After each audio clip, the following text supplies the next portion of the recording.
a podcast called Strangest Fruit.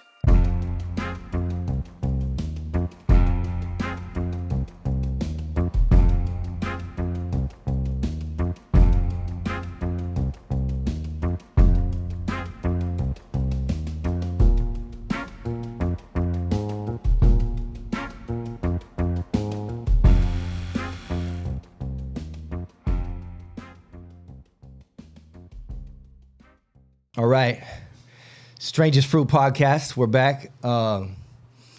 We got a heavy hitter in the building today. But it is, as I was thinking, it's a testament to the fact of change is possible, recovery is possible, because he represents a part of the system that we went through. And at the end of the day, having gone through it, him having gone through it, we've arrived at the same place. Like we're united behind the same ideas, and I don't know. To me, that's a great concept right there. But Dr. Rafael Ventura, welcome to our home. Thanks for having us. So share with everybody. Let them know, what exactly you do, your responsibilities, your passions, your background. My background. Let's start from the beginning. Okay. All right. Hit rewind, DeDante. Hit rewind. So I will say, I am a probation officer. But before becoming a probation officer, I was just a regular dude. System impacted myself. Okay. I lost my dad at 2. He was in the system, came out of the system, had done something in the system that got him in trouble. And he paroled with a tail and something? No. I say he got in the worst kind of trouble with somebody that he had a beef with in there, okay. and I didn't have a father after I was 2. Wow. So the system impacted in that respect. Flash forward to, my childhood. Had a good mom. Got me involved in a lot of different things. But I always gravitated towards shenanigans. What city was this in? Where was this in? Because you hear the way he talk, had a lot of good things, some wangs. Those things come from different places. What's home? What would you? So I grew up in the city of Commerce, okay, Los Angeles, but all through high school, post high school, I lived in a lot of different places. I say it this way: I lived wherever she lived, and living wherever she lived meant that I lived in a lot of different places. So I picked up a lot of different slang. Right. Yeah. Commerce, Telegraph Road. Yeah. That'll get you. I literally lived anywhere from Orange County to up in the AV area.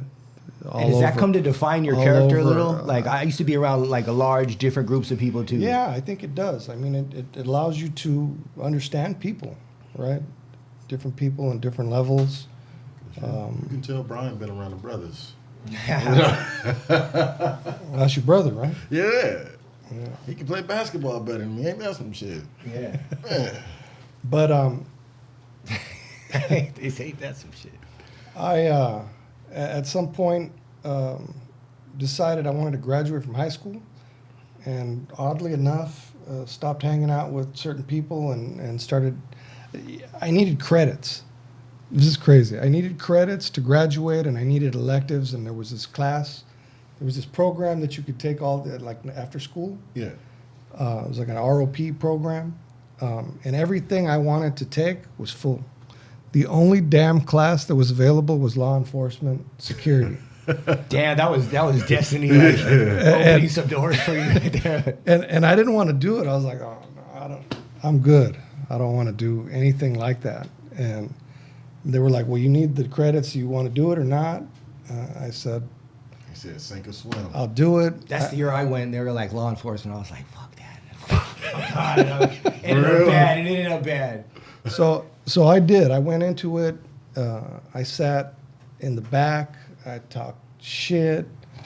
I was like just the worst student you could be in this class. And these there was one retired cop and 3 active duty police officers teaching the class. What was it like? Just their experience as officers, or like? What Yeah, was it was teaching. They frame it like a police academy. I ain't never heard of no shit like that. So, but Really? everybody was a vocational pathway too, because we were tied to the mall.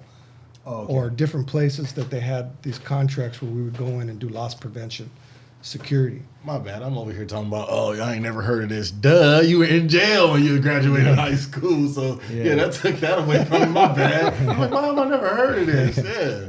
Well, I'll say I was in continuation school at that time, trying to make up credits because I had done a lot of dumb shit. How many did you need? Because I remember I had like 26. I was chasing for so many years. I just couldn't get it done. 26. I think Yeah. I think I had 26 my senior year. Yeah. I mean, I wasn't like devoted to school by any means. Like, you know what I mean? God damn. Yeah. So I mean, we have a lot in common. Yeah. But anyways, I ended up these cops. No matter what I said to them, however I dished it out at them, they always hit me back with shit. Like I would say things, they would hit me back with it, and then everybody'd laugh, and so we ended up having this kind of relationship. And then I got like kind of this, like I think I want to do this kind of cop stuff. And I started doing all these ride-alongs and hanging out, going to lunch with them, and doing all these things. It was weird because I wasn't anything in my mind when I was younger. You know, it was just that 1 year that I really spent with them. You know, I don't want to. I'm not trying to age you or nothing, but like, what year are we talking about? Like that you were right around? I graduated '89, so I was doing dumb shit from '84 to right around '88. But '88 was when you were doing like the that class and doing the ride-arounds. '88, '89. Okay, because that was a busy time in LA. Yeah, it was definitely. You know. The early '90s, like the whole early '90s thing. Yeah, it was pretty active. Yeah. And you decided to be in law enforcement? And I decided to be in law enforcement. But was your dad? Was it your dad that is like part of that inspired you?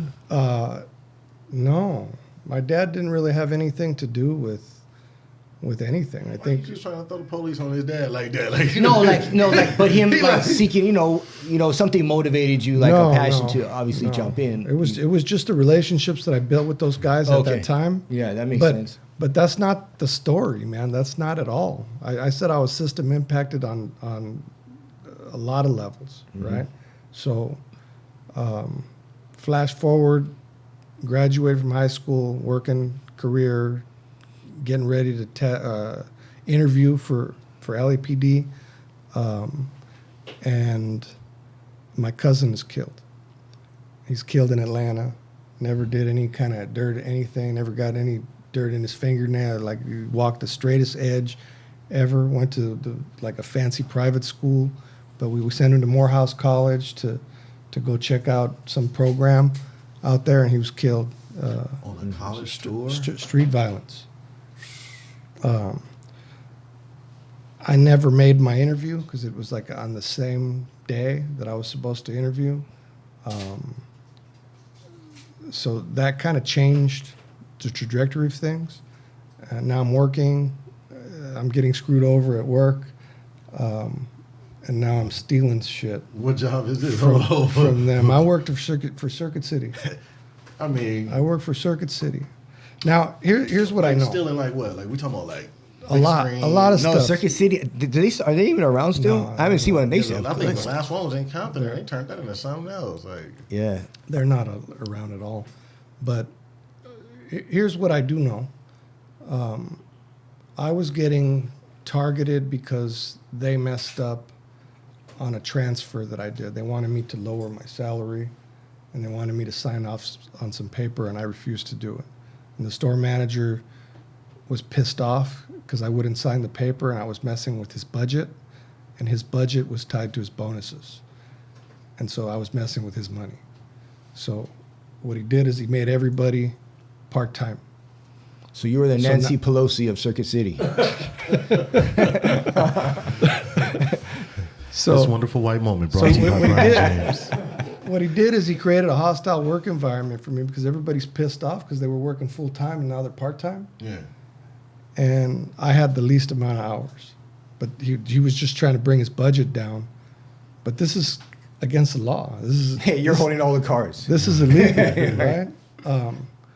So what I should have done is file a lawsuit, right? And I probably would have done better. But what I did was I stole a bunch of shit because I just bought a car. I had to pay my rent. What are we talking, like 10 flat screens? No, it was this is when cell phones were coming out, and Okay, there's a okay. lot of cell phones, and I can get rid of car stereos pretty easy. Oh man. The good old days. So I got busted, and that was an embezzlement charge. It was reduced. It was a first offense wobbler. They made grand theft, and they made it a first offense misdemeanor. So, which was great, right? Better than the embezzlement Definitely what charge. it could have been, yeah. So where did you like get locked up for the time being? Not at first. I mean, in back then, you get busted and you come out and you can't get a job. Right. You can't back then. Now this is different now, right? It's the society's more forgiving, but back then you weren't going to get a job anymore, and I had a hard time finding work. Yeah, so, if you did have something, not even too far back, like even kind of the most recent, like if you had any kind of before, like ban the box and all that stuff, if you had any kind of like blemish on your record. But now the checks, I think, are only go 7 years back. yeah, Because I recently went through a live scan and it only went 7 years back, yeah, thankfully. that's good. Yeah. Things are better now. Yeah. Still not perfect, but better. But I went back to the judge because I couldn't pay. It was my last day that I could do an extension, Yeah. and I thought it was going to be good. It was a Latino judge. You thought. That's what I thought. It was a Latino judge, and the guy before me was there on a DUI charge.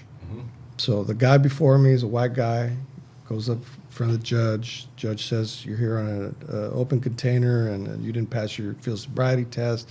They go through the whole spiel. How do you explain yourself? The guy says, well, I'm in construction. I've been doing hard labor all my life. And, if I did the field sobriety test right here in front of you, Your Honor, I wouldn't pass it.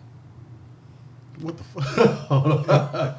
And the judge goes, oh, yeah, that may, well, what about the open containers? He says, well, Your Honor, he says, I have these Mexicans that work for me, and they like to have a couple drinks after work, so I think I drove the truck that they were driving And I was, in that morning. that was good. I ain't gonna let you know. Hey, if you looking for a way to get off, that he sure did that. No way. Blame it on the Mexican. The judge bought it because he See? said case Wow, dismissed. see? He said case dismissed and let that guy go. And so when I stepped up to him and I said, Your Honor, I haven't been able to get a job. I'm willing to do community service. Anything I need to do, I'm just, I'm here, trying to figure something out. Is there anything I do? He says, you don't have the money? I said, no. He said, 9 months county jail. Wow. What court is this? This was in West Covina. Oh, okay. 9 months 9 county months jail. county jail. I did 4.5 months at Wayside. Yeah. Did a couple weeks up in the old county jail. And The then I went. smell, huh? You still smell it. To this day, I bet you it do something up in there. Have you smelled the LA County Jail? Not recently. Old county. You should go sometime. It's Man. I'm talking about big old just rats and all. Ugh. Yeah, you just, hell no. You So how do you that? go from this in the jail and all that to? So, It seems like a yeah. long road to a So probation. I actually started working in the bar business for a long time. After After getting out, You and You became a bartender? a bartender, bar manager, Can you still? promoter, I managed bands. I did a lot of different things. Man, you'd have never thought. Like, This is what we literally Yeah, trying like, to do with this hold on. podcast. Like, Yeah. he done been to the slammer. Yeah. He done managed. What's next? we're on like your 8th life right now with the bartender right now. No, we are. Yeah. I've had a lot.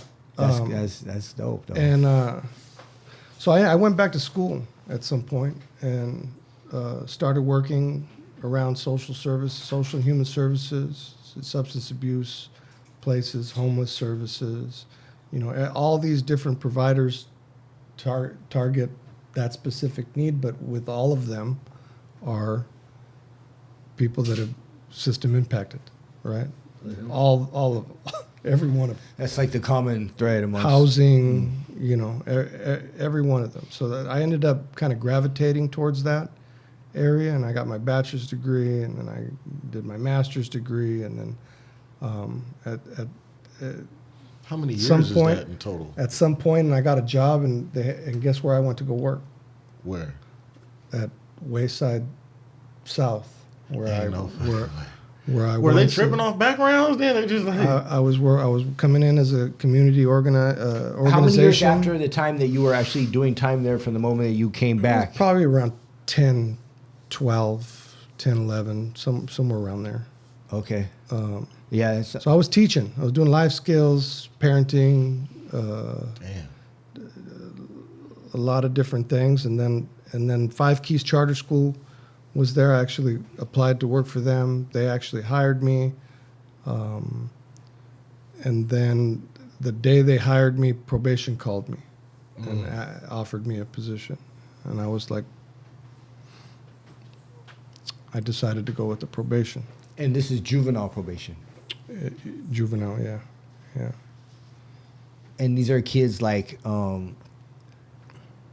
coming out of camp, coming out of YA. Yeah, no, that's before camp. So before yeah, that. you got your predisposition youth. They're fighting their cases, and you got your kids that are sentenced or adjudicated, Yeah. and now they're in a camp, or they get placed on field, community supervision. Oh, okay. So Is Camp Mendenhall still open? Mendenhall months? No, it isn't. I worked there. Hey, I was there. I was incarcerated and I was a knucklehead, but I had a great time there. Like I had good experiences there. I think was it a boot camp? It Then? was a boot camp when I was there. So, yeah, I was a think the sergeant. boot camps were great, but our community advocates don't think that boot camps are good places. It's abusive. They were great for us. Like they show you structure and all, and even if there was some kind of connection to, like the armed forces somehow, like just some considerations, like some avenues, because a lot of the kids that I talk to are talking about like the armed forces or considering Marines or for whatever reason, but it would make sense. But at the end of the day, boot camp was good for me, for sure. I've met a lot of guys that have went through Mons or I Mendenhall, couldn't even make it. through the boot camp process. They ain't give me no chance. Yeah. They was like, nope, you're not. That feel the same way, but it's not for everybody, right? So that's where we're at today, right? Right now, we're trying to right size everything, right, for everybody. Okay, by today, we explain where you're at today, like your position, because you've stepped up from. So right now, I'm the program and service coordinator for a new program that is focused on youth-centered thinking, restorative practices, or transformative practices. So trying to find the right fit for everybody to help them evolve through their own processes, right? It's getting them to drive the car right now is what we're trying to create a program that And you're talking about the youth, right? the youth, yeah. And it's specific. Get it out, bro. Is it Silmar Juvenile Hall or is it other facilities? It's it's so I can't really talk about specific Yeah, you can't. Oh, okay. places. All right. Not in no facilities. I or have nothing? to I have to talk in general. Okay. I did talk about men's and mendenhall, but It's retired. Yeah. it's It's no retired. longer with Okay. us. Yeah. Especially right now with the fact that we had a Yeah. just Let's say as far as Well, take them back to the juveniles. the old. Well, yeah, I'm thinking like the Juvenile system juvenile compared to system now. in general, because we're both products of it. I went through the juvenile system in 93, 94, got tried as an adult. There was no compound at the time. It was only, they had barely broken ground. I went to HRO, which was like to the left, like L&M or something. Is that still there? JK and all that? yeah. I've been to all of them. GH, We cannot- A, B, C, D. We cannot speak on Area 51 and its designation or But in general, derivative there. you know, and then I went to East Lake. I went to the juvenile halls, but I often try to think back now, what would have made it like a better experience where I could have like began my growth, began my healing, but also obviously taking responsibility, which I definitely wasn't doing at the time, but like get a hands-on, like a early, because the sad reality is out of like 98 of us facing life, I think like 95 people all got life sentences back then. I don't know what the numbers are now, but None. yeah, like something for the child. Like, So first of all, the new legislation basically the way that they've changed this legislation is that we can keep these guys up until 25, right? The juvenile life would be 7 years. By the time they're done fighting their case, we're talking about probably another 4 or 5 years. yeah, So thinking about it in that sense, you have that period of time where the sociology books will say that people will age out of criminality, right?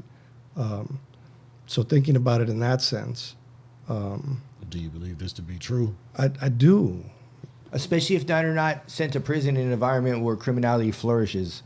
Like if they're kept, like how you said. Yeah, so I mean, to answer your question, you know, I did surveys with the guys.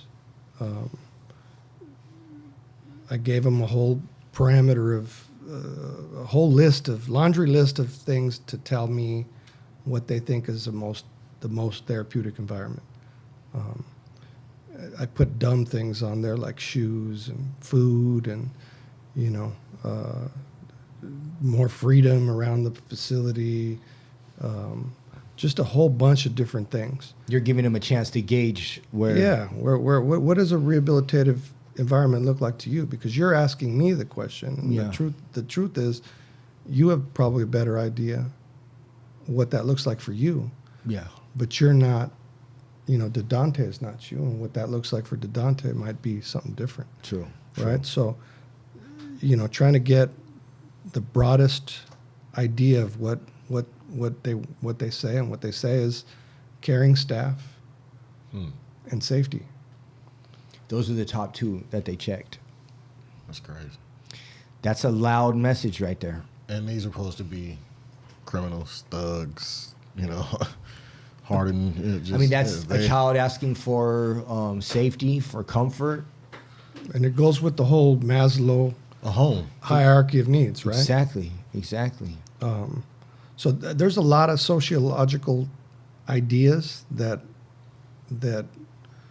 are in play here right now. We just need to continue to adopt them, you know, to keep advancing, you know, with the healing, you know, the victim healing. You know. I love that healing dialogue. Like Javier Starring, to Yeah. me, he's up there like with Cesar Chavez and MLK. Like Javier Starring's been like 35 years like in the prisons, like working hard with people, even back when it wasn't cool, you know. Yeah. But Yeah, we've done some amazing group work with him and his team and some of our guys. And then we've had some other activities come in. We had a guy come in. This is through ARC though, but this guy, this guy came in. These two guys came in, and they're talking about their whole experience about, that his brother was killed, and this other guy reached out to him to try to make amends, and like he wasn't hearing it, and the guys in our facility were like, yeah, I couldn't do that. That's. And so he just kind of went into it like, yeah, but the guy was persistent, and he just kept reaching out to him, and these young guys were like, yeah, no, man, bump that, we're not going to, we wouldn't do that. And then they said, well, did you ever talk to him? And the guy goes, yeah. And he said, well, what did he say? He says, well, why don't you ask him? It was the guy sitting next to him in the tent. The guys were just like, they were taken back by it, man. It's a level of forgiveness that's just mind blowing. Yeah, they were just like, what? Did you ever go happened? Through, or Yeah. I sat with 3 mothers that their sons were all convicted, were all murdered from like gang violence, and it was crazy. One of the mothers and the other mothers, her son was the one who actually committed murder, and the other mother, her son was the one that was murdered. And they were like best friends. It was crazy. I sat with them. Yeah, it's deep. There were so many stories that came out of that program. But that's a hard concept to get people to buy into, because it's so difficult. I told you I lost my cousin. Yeah. And my aunt and uncle are like my other parents. And my cousin was black.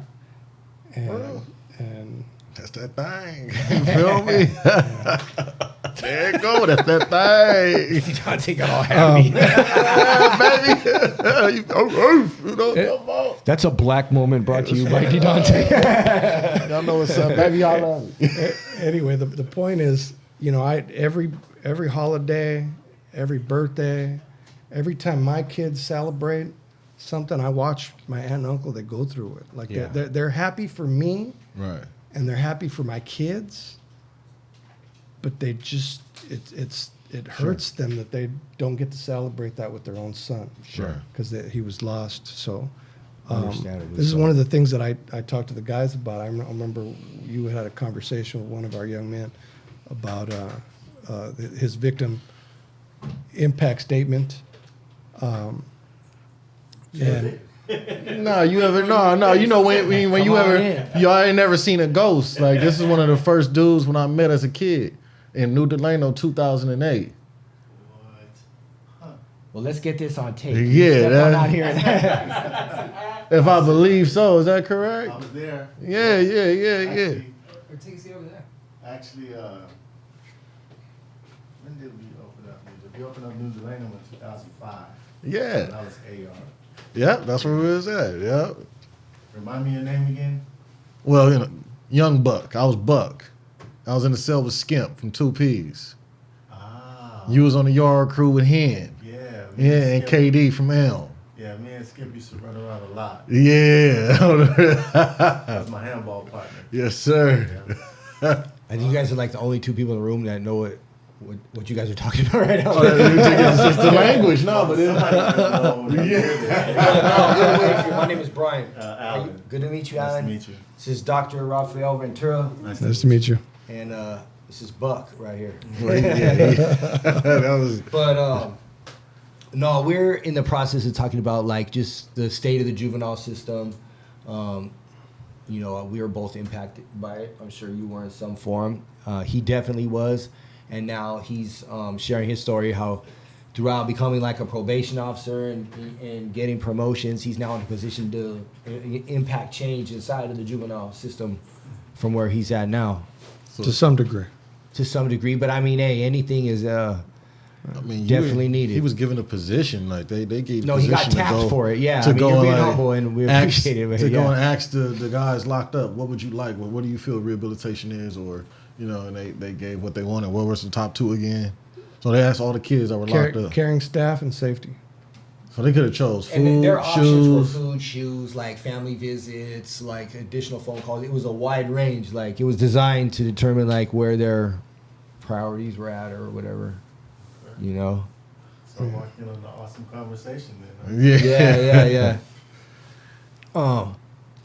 That makes sense too because I seen like a little short the other day where Jon Stewart was interviewing Gavin Newsom, and he highlighted the fact of the way like the design the facility was at. I don't know exactly what juvenile facility it was, but he said it looks like stifling, or like he goes, this is intense right here, like the walls and the locks, and he goes, this doesn't there's no feeling of like no kind of comfort.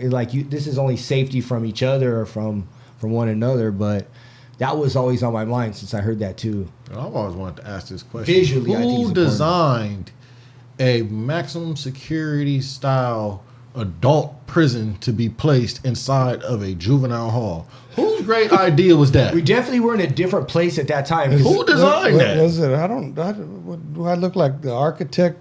I'm Historian? I'm just saying, like, who designed that mother? I want to say some words. I've never been in there before. Man, I've never been inside. That was somebody was mad. Yeah, somebody was like, I'm about to put down on these dudes. But I actually think the facility you're talking about is an attractive brick building that can really be. My son goes to a private school and it's all brick. He goes to Loyola High School. Right. All brick. Yeah. It's beautiful. Yeah. Old buildings. Like they could have done something. something like that. Something like that. I mean, Yeah, that sounds too nice. Put a couple statues up and some plaques. That sounds couple way gardens. too nice. Couple gardens. Sound like Hogwarts. That's a dream place some right fountains with some Yeah, koi yeah. fish or. I don't know. So, how much has changed from the time that you started and the time now? Has it been a complete, turnaround? Can you say it was a home run? It's a roller coaster.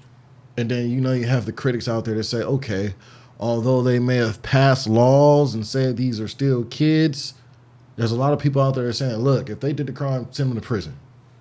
Do you believe there's still some people that, that's... I'm going to say it's about timing. Right.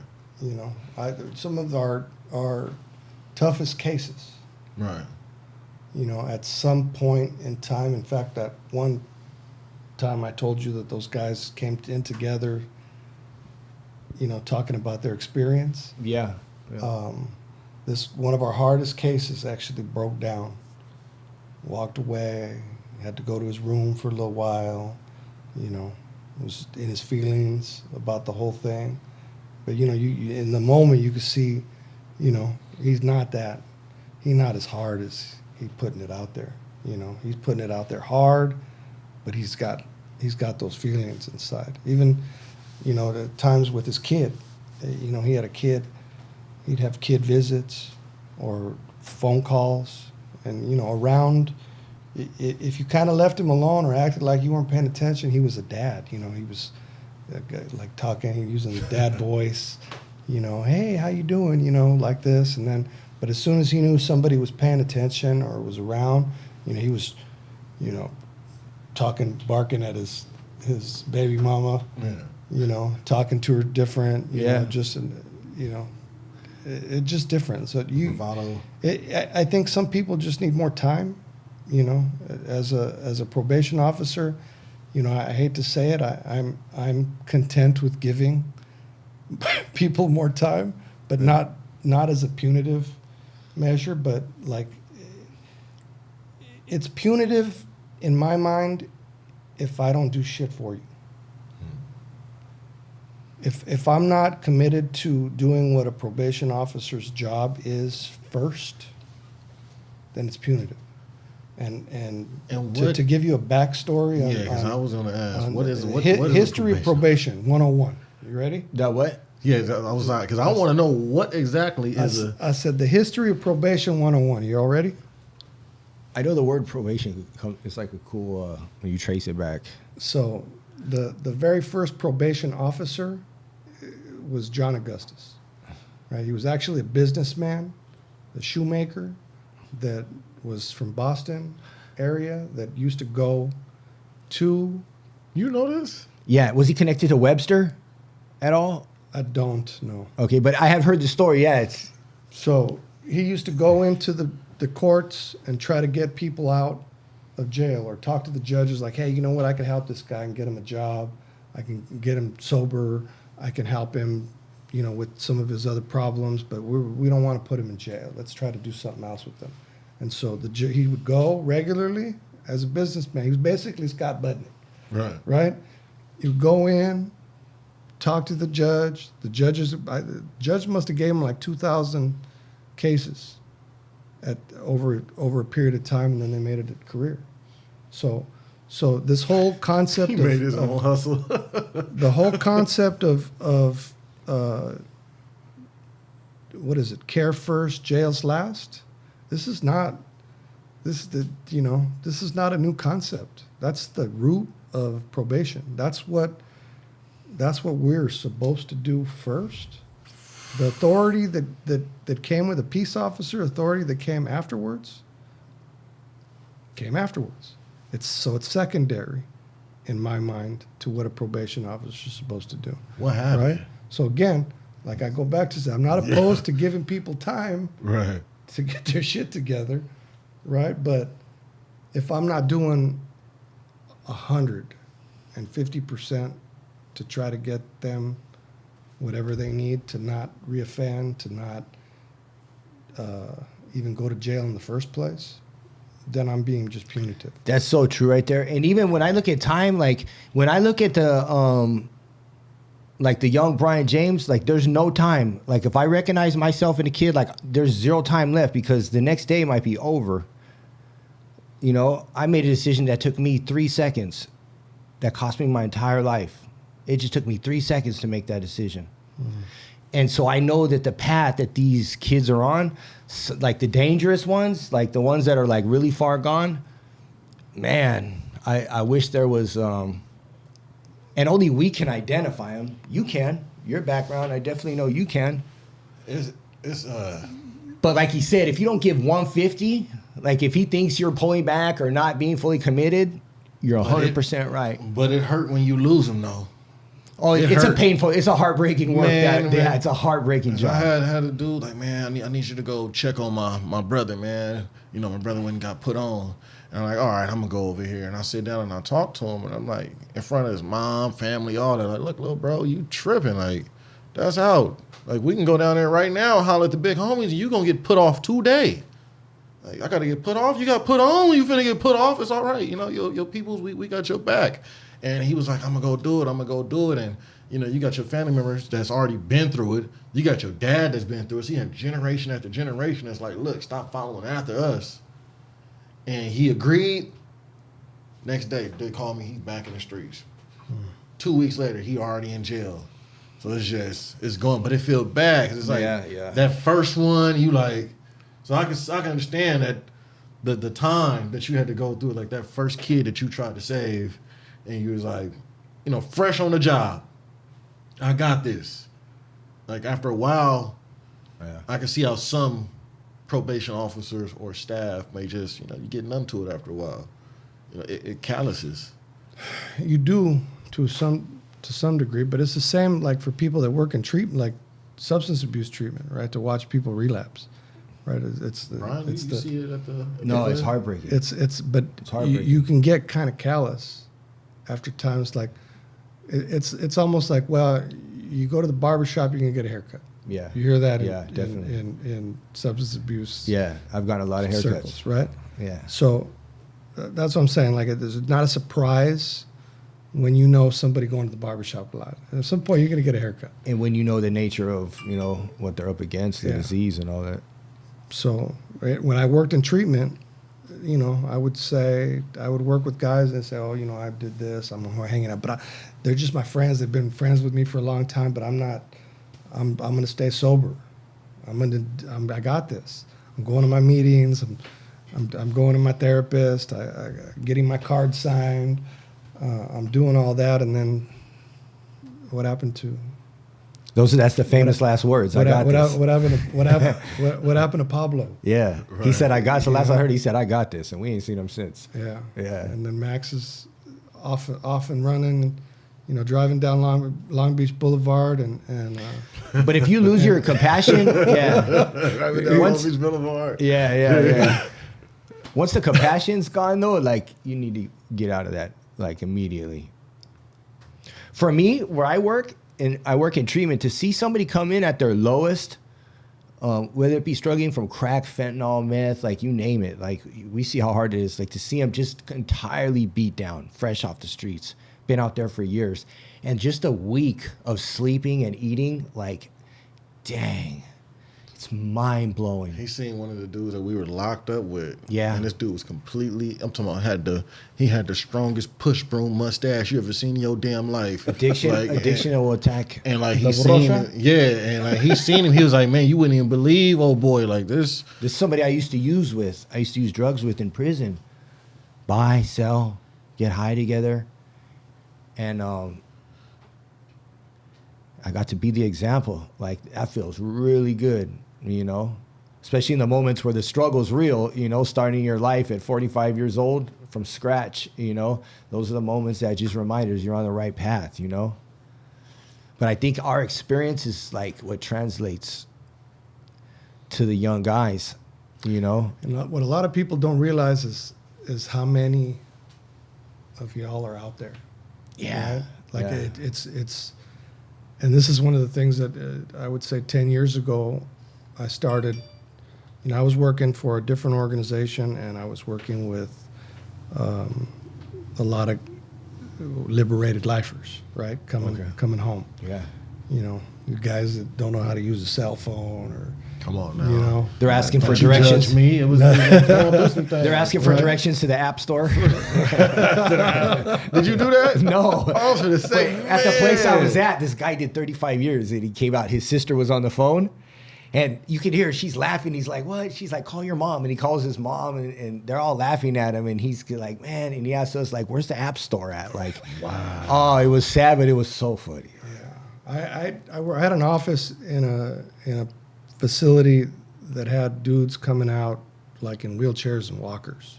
Yeah. Like it was crazy. But my point is, seeing all these folks come out and seeing them thrive, right? The recidivism rate on that population is so low, right? And then there was all these networks of college graduates and people doing businesses and entrepreneurs and like it's a huge population of people. I got connected because I assisted impacted. I get to qualify to be part of the formerly incarcerated college graduate network. Okay. That's thousands of people, and they're teaching at all these universities all over the country, right? Some of them are lawyers working for government, right? And so you missed a collaboration, huh? So Put it together. So I'm trying to educate my peers to say, like, there's a lot of folks they're gonna come out, they're gonna do exceptionally well, and they're going to continue to change the system. There's no way to stop it. Yeah. These are the people that are resistant to change, right? This is not a movement. I mean, it's not a wave. This is a tsunami movement, Yeah. right, of system change that is not going to ever stop. It's just going to keep pushing. Yeah. So trying to get people up on game Right. on that has been hard because, people are always going to think we need a system. We need a system to lock away people, to protect the public from the hardened criminals. Yeah. Right. Yeah. To some degree, maybe. I'm sure you could think of some people that, you wouldn't want out here with you right now. Yeah, there's a few people I wouldn't want to be my neighbor. Yeah. But, for the most part, everybody that I've met coming out of our systems has been doing amazing. Yeah, it's mind blowing. Like, Amazing. everywhere. Look where I'm at right here, right now. Yeah. Wow. Right. 50 years of incarceration between us. One sentence each, you know? That's crazy. And this is not, I'm doing, in New How York, much? Almost 30. 30. Almost. So, So, that's yeah. 80 years. Yeah, we're rounding up to 100, you know? 80 years. You had my 9 months up on there, and you. So just to tell you guys real quick, in New York, August 27th, I'm going to be doing a presentation with some folks from ARC, and Dante's going to be there representing the Positive Change program. But the whole topic of conversation is going to be around building community inside and outside of our institutions. Damn, I love that concept. I just feel like if we don't build the community inside, then we can't have a strong community outside. You're following some of our guys as they leave, right? We out there, man. Got my boy Tony going to college. Yeah, Tony Brown, man. Not sure if I can say that name. We might have to bleep that out. No, that's Yeah. We got to do more than just give people pieces of paper with resources on it yeah. and think they're going to do all right. We got to have an easy transition, right? Yeah, gotta be coached. What was one of the hardest things you had going? What's the hardest thing? It's only been close to a year. A little over a year, yeah. So what's been like the hardest thing about transitioning? Because you don't imagine a grown man now, a child. I think it's like my stamina being out here. Like I'm not used to the daily grind. Like, waking up at 4 and then going, barely getting home like at 9. Like, our day consisted of waking up, getting in a good workout, a bird bath, to make lunch, and you get to chill for the rest of the day and read a book. Like your responsibilities are complete for the day, But now it's no joke, and then you got the stress of the bills and like, dang, I don't know if it's it's definitely a different kind of stress. I don't know if it's worse. I don't know what. But a real life situation, I got to go to a training session for my work. Right now? Yeah, right now. But thank you. That's part of the struggle. Yeah, Right. like this is real. When we say we got to do it, You got to cut out. Yeah, but we got a great man that's about to take my seat right now. His story is it's one that we talked about right now, straight success. So Chiming on in. on the next one. Holla Thank back, you. baby. You said, look at Elliot Clay. He said, clap for him. Clap for him. I'd like to thank Justin Bieber. Yes, All right, thank you guys. sir. Okay. Let them know that they can keep an eye out for us in New York. All right. Yeah. So Yeah, plug it. you give the spill on that. So the 20. I did it already. Oh, nah. Yeah, you got it. I tried to get out of that so bad. August 27th, you're going to be Right. talking to probation and parole officers from across the country That's the first time for everything. to help put them up on game on why building community is important. Well, I would have never thought I was going to be able to do this. I would never thought I was going to talk to the law and this, but for Educate them. yeah, educate them for the purpose of change and to make lives better and to help people become rehabilitated, especially the youth. This is something I'll partake in, and to collab on. It's never been seen before. The collaborations that we're doing, especially with probation, positive change, Herd Studio here. Some of the guys are gonna be coming here to do some understudy and stuff from a little spill. You ready to teach? I'd love to. Teaching is hard. I got major love for teachers now from working with the guys. I probably know one of them. Oh, I yeah? probably do. Well, let me put it this way. One of these guys hits me up the other day. Right. I said, "Hey man, I really liked the video you put out." Right. And he said, "Oh," he goes, that was like last week or 2 weeks ago." Yeah. And I'm like, "Oh really?" He's like, "Yeah." He says, I got a video content. Like every day, I video content. I think I know you talking about. And I'm like, "Really?" He's like, "Yeah." He says, "Because I might have a meeting to go to, or I might have to go to camp, or I may have to go to school. He says, but I have to have content to release every day. I know who you're So- talking about. That's so, my boy right you know, there. That's my boy. That's next level thinking right there. Like, You know, I sat down with him and he was talking to me. Look, he calls me. I'm driving. Before we go. So I'm sitting there and I'm like, what's up, little bro? This was before he got out. I was like, man, get your cards, get your social media thing set up, and just start posting. Post so much that you become scarred in people's brains. No matter what. State your name, state what you're doing. You are your own commercial, your walking, talking advertisement. He's like, all right. Then I seen the cars and I seen the posts. So he hit me up the other day. I'm like, what's going on? And this was a note. He's good at taking notes. He receives it well. And I'm like, what type of training are you doing? It's like, I'm doing this training. I said, all right. How much are you charging? And he gives a price. And I said, oh, no. I said, we don't do that. No, I said, man, you are an aspiring college student. You don't have what everybody else has. Demand your worth. You are a skilled person. You learned the actual skill. This is a specialty thing that you're providing to people. You know, and I broke down the mathematics. How much is it to go get a Happy Meal? Now, add that to your phone bill. Now, add that with the price that it takes for you to have to get an Uber from here to there and then go to school. Now, add the price of a 32 pack of water. At the end of the day, if you spend that, what you're earning there is nothing. So I started giving them a game. Next time you go to somebody's house, look at their shoes. If they can afford to have $300 shoes on, they can afford to pay you for this specialty skill that you're coming to bring into their life because you're going to change their life. And he sat there, and ever since then, he's been a gator. He been eating it up. That's my boy right there. I'm proud of my students. For real. They're my guys right there. They're my guys. he's making us all proud. For real. So everybody who's watching, this is Rafael Ventura. Follow him on Instagram, The Probation Doctor.